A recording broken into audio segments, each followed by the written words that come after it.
আসসালামু আলাইকুম আপনাদের সকলকে। আমাদের এই দক্ষিণ সীমান্তের টেকনাফ এরিয়াতে আমরা যে মাদকের বিরুদ্ধে শক্ত অবস্থান নিয়েছি, সেটারই একটা ধারাবাহিকতায় আমাদের বিশেষ অভিযান পরিচালনা করা হচ্ছে।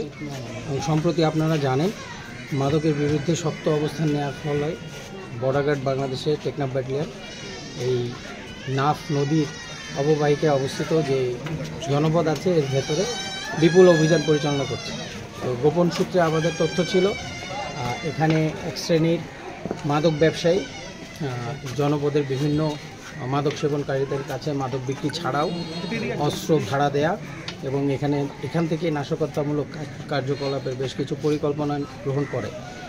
তো আমরা তারই ভিত্তিতে আপনারা দেখছেন অত্যন্ত ঘন জনবসতিপূর্ণ একটা এলাকা।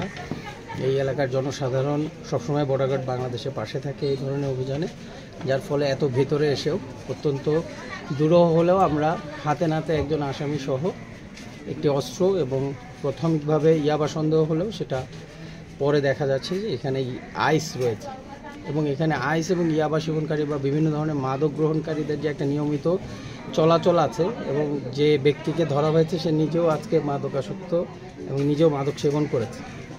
তো সেই মাদক সেবনের সকল আলামত সহ আমরা স্থানীয় চাক্ষুষ সাক্ষী হিসেবে পাশের যে দোকানে কর্মরত ব্যক্তি ছিল তাকে সহ প্রাথমিক তথ্যপত্রর ভিত্তিতে আমরা এখন বিস্তারিত প্রতিবেদন তৈরি করব, বিস্তারিত তদন্ত করব এই ঘটনার সাথে কারা জড়িত।